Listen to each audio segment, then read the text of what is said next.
Hello friends, welcome to WiFi Raut study. जैसा कि आप सभी लोग जानते हैं, मैं रजीत राउत आप लोगों के लिए मैथ, रीजनिंग, साइंस और जीके जीएस के क्वेश्चंस लाता रहता हूं, जो आपके एग्जाम के लिए काफ़ी हेल्पफुल होते हैं। दोस्तों, वीडियो स्टार्ट करने से पहले आप लोगों को छोटी सी जानकारी दे दें। आप लोगों को नीचे टेलीग्राम का लिंक्स दिख रहा होगा, आप लोग वहाँ जा करके हमारे Telegram channel wifi Rawat study को ज्वाइन कर लें। वहाँ पर आप लोगों को सभी पीडीएफ्स और नोट्स और सभी वीडियोज़ के लिंक प्रोवाइड कर दिए जाते हैं।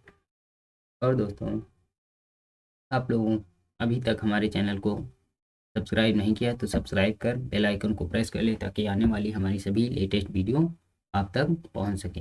दोस्तों, चलते हैं, वीडियो को स्टार्ट करते हैं। पहला क्वेश्चन देखते हैं।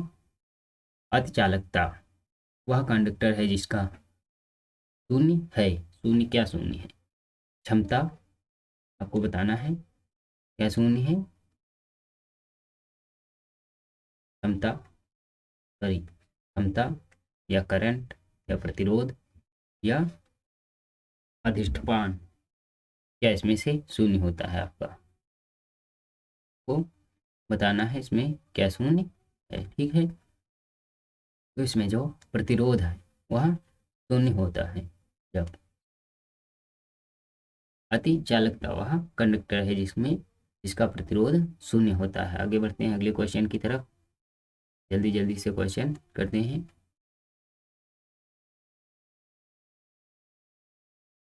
देख लेते हैं।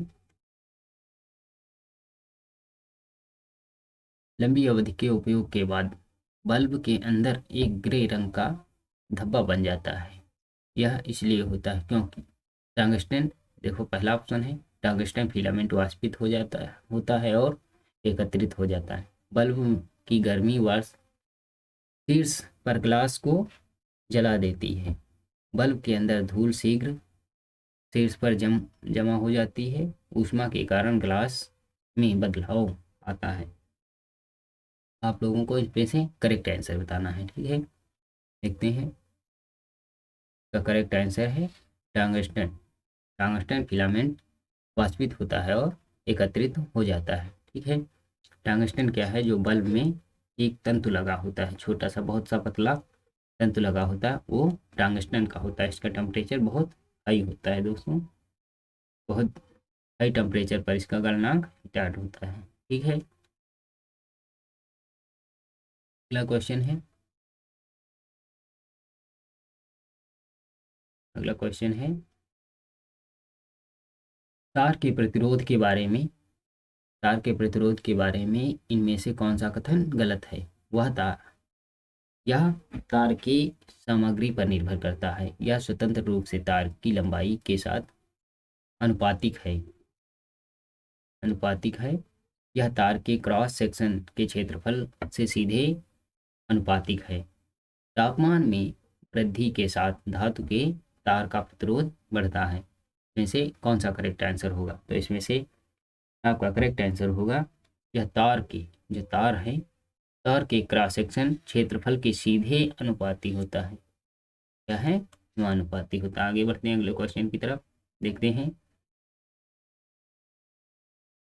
एसी को डीसी में कौन कन्वर्ट करता है? आप लोगों को बताना है, एसी को डीसी में कौन परिवर्तित करता है? ऑक्सीलेटर या सिंपलीफायर या रेक्टिफायर या इनमें से कोई नहीं।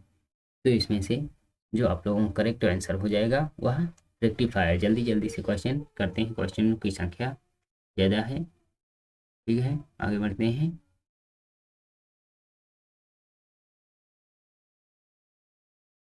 अगला क्वेश्चन है, इलेक्ट्रिक्स आयरन में प्रदान किए गए हीटर तत्वों के निर्माण के लिए निम्नलिखित में से कौन सी धातुओं का उपयोग किया जाता है? निकिल, क्रोमियम, निक्रॉन या टंगस्टन? इसमें से आपको करेक्ट आंसर बताना है। जो आप लोगों की हीटर होती है, हीटर हीटर और प्रेस होती है, यानी कि स्त्री स्त्री जो कपड़ा प्रेस करने के लिए होती है, ठीक है, उसमें जो तार लगे होते हैं वो किस धातु के होते हैं? निकिल के होते हैं, क्रोमियम के होते हैं या निक्रॉन के होते हैं या फिर आपके टंगस्टन के होते हैं? आप लोगों को करेक्ट आंसर बताना है।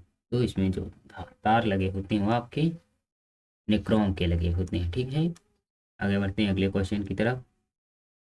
छठा क्वेश्चन है इलेक्ट्रोस्टैटिक अपेक्षक का इस्तेमाल गैस प्रदूषक के नियंत्रण करने के लिए किया जाता है। ठीक है, इलेक्ट्रिक अपेक्षक का इस्तेमाल इसके प्रदूषक के लिए किया जाता है।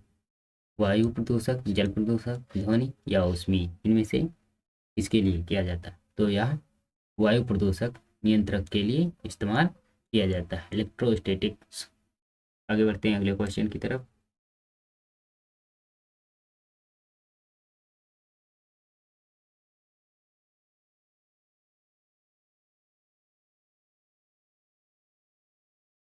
अगले क्वेश्चन की तरफ, दर्पण के पीछे पिछली सतह पर की पतली परत के साथ लेपित होती है। जो दर्पण की पिछली सतह होती है, दर्पण के पीछे, जैसे दर्पण है इसके पीछे जो है जो पतली परत होती है वो किसकी बनी होती? पारा की, चांदी की, लाल ऑक्साइड या सिल्वर नाइट्रेट की? किसकी बनी होती? आप लोगों को करेक्ट आंसर बताना है। पारा की होती है या चांदी की या लाल ऑक्साइड या सिल्वर नाइट्रेट? तो इसका करेक्ट आंसर हो जाएगा यह सिल्वर नाइट्रेट की बनी होती है। बढ़ते हैं अगले क्वेश्चन की तरफ। अगला क्वेश्चन है ऑप्टिकली ऑप्टिकली नियमित समतल सतह पर प्रकाश की बीम को प्रतिबिंबित करता है, प्रकाश की बीम को प्रतिबिंबित करता है। ठीक है, आप लोगों को बताना है एक दिशा के समांतर बीम बीम के रूप में, या सभी दिशाओं के विपरीत विसरित बीम के रूप में, या सभी दिशाओं के समांतर बीम के रूप में, या एक दिशा के एक अलग बीम के रूप में। आपको इनसे करेक्ट आंसर बताना है। इसमें तो है तो यह एक दिशा के समांतर बीम के रूप में आपको प्रतिबिंबित करता है। ठीक है, एक दिशा के समांतर बीम के रूप में प्रतिबिंबित करता है। आगे बढ़ते हैं अगले क्वेश्चन की तरफ। अगला क्वेश्चन देख लेते हैं। पहली बार प्रकाश का वेग किसने मापा था? पहली बार प्रकाश का वेग किसने मापा था? गैलीलियो ने, न्यूटन ने, रोमर ने या आइंस्टीन ने? इनमें से किसने नापा था? ये तो आप लोग जानते हैं, गैलीलियो ने क्या है गैलेक्सी के बारे में बताया था, और न्यूटन ने गति के बारे में, आइंस्टीन ने जो है वो क्या क्या कहते हैं वो कंजर्वेशन ऑफ मोमेंटम के बारे में बताया था। तो प्रकाश की गति को रोमर ने नापा। किसने? रोमर ने। ठीक है, ऑप्शन एलिमिनेट करके भी आप लोग बता सकते थे इसमें। आगे बढ़ते हैं नेक्स्ट क्वेश्चन की तरफ। पैराबॉलिक दर्पण का उपयोग किसमें किया जाता है? जो पैराबॉलिक दर्पण होते हैं उनका उपयोग इसमें किया जाता है। ठीक है, आपको कार हेडलाइट, ड्राइविंग दर्पण, दंत चिकित्सक दर्पण या सेविंग दर्पण, इनमें से आपको करेक्ट आंसर बताना है। तो यहाँ कार की जो हेडलाइट्स होती है उसमें किसका उपयोग किया जाता है? पैराबॉलिक दर्पण।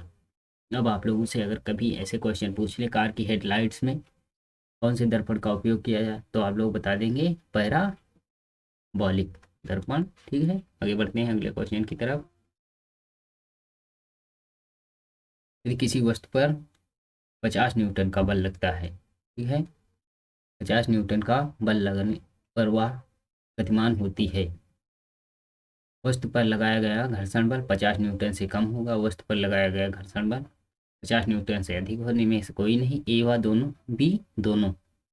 तो आप चाहे जी जिस वस्तु पर कोई भी बल लगाएं, ठीक है, तो उसमें कुछ घर्षण होगा। तो जैसे आप 10 न्यूटन का बल लगाएंगे, ठीक है, तो जो वस्तु होगी उस पर घर्षण की वजह से 9.99 का बल चाहे लगे, लेकिन पूरा आपका नहीं लगेगा। ठीक है, 10 के 10 न्यूटन, तो वह वस्तु पर लगाया गया घर्षण बल 50 न्यूटन से कम होगा। ठीक है, चाहे 0.0001 भी कम क्यों ना हो, ठीक है, लेकिन वह कम होगा घर्षण बल के कारण। ठीक है, आगे बढ़ते हैं अगले क्वेश्चन की तरफ। अगला क्वेश्चन देख लेते हैं। एक गेंद पकड़ते समय पिंच देने वाला फील्डर किसका उदाहरण है? ठीक है, एक गेंद पकड़ने वाला पिंच देने वाला फील्डर जो है किस चीज़ का उदाहरण है? जड़ता का, आवेश का, न्यूटन का गति का दूसरा नियम, न्यूटन का गति का पहला नियम, इसका उदाहरण है वह व्यक्ति। तो वह जो व्यक्ति है न्यूटन के गति के दूसरे नियम का उदाहरण है। ठीक है, पहले में क्या होता है, वह जड़ता का नियम है, लेकिन दूसरे में क्या होता है, जैसे बॉल आती है और क्रिकेटर कैच को पकड़ता है, ठीक है, तो वो क्या करता है, उस वस्तु को पीछे की ओर धकेलता है, उसका जो है गति को कम करता है, उसकी गेंद की, जैसे बॉल है उस बॉल की गति को क्या करता है, कम करता है। अगला क्वेश्चन है, क्रिया और प्रतिक्रिया बल क्या है? क्रिया और प्रतिक्रिया बल क्या है? ठीक है, समान वस्तुओं पर लगता है, विभिन्न वस्तुओं पर लगता है, समान दिशाओं में लगता है, पहला और तीसरा।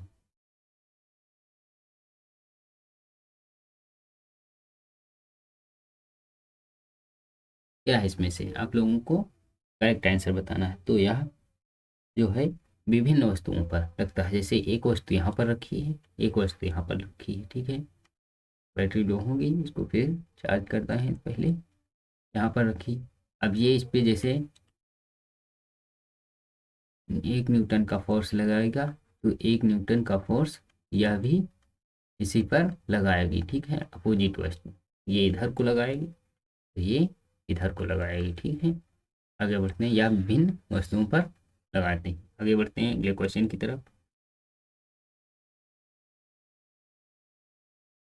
साइकिल पर सवार होने पर एक हम पेडलिंग बंद कर देते हैं, साइकिल धीमी क्यों हो जाती है? जो है साइकिल चलना क्यों बंद हो जाती है जब हम पेडलिंग करना बंद कर देते हैं? ठीक है, पृथ्वी की गुरुत्वाकर्षण बल इस पर कार्य करता है, यह त्वरित नहीं होता है, कोई असंतुलित बल इस पर कार्य नहीं करता, घर्षण बल इस पर कार्य करता है। तो आप लोगों को बताना है, जब हम पैडलिंग करना बंद कर देते हैं तो यह क्यों जो है ऐसा, पैडलिंग करना तो साइकिल की गति धीमी हो जाती है, तो इस पे जो है घर्षण बल कार्य करता है। क्या करता है? घर्षण बल। आप साइकिल जैसे चलाते हैं, ठीक है, क्या होता है, ये रोड पर क्या होता है, घर्षण बल के कारण साइकिल आगे बढ़ती है, ठीक है, और जैसे आप पैडल मारना बंद कर देते हैं तो क्या है, घर्षण बल इसको पीछे की ओर धक्का देने लगता है, और घर्षण बल की वजह से ये साइकिलें तो धीमी हो जाती है। आगे बढ़ते हैं अगले क्वेश्चन की तरफ। नियम जब जो बल की गुणवत्ता गुणात्मक परिभाषा देता है, नियम जो बल की गुणात्मक परिभाषा देता है, न्यूटन का गति का दूसरा नियम, न्यूटन की गति का पहला नियम, न्यूटन की गति का तीसरा नियम, गुरुत्वाकर्षण का नियम में से कौन सा? न्यूटन की गति का जो पहला नियम है वह गति की परिभाषा को देता है, ठीक है।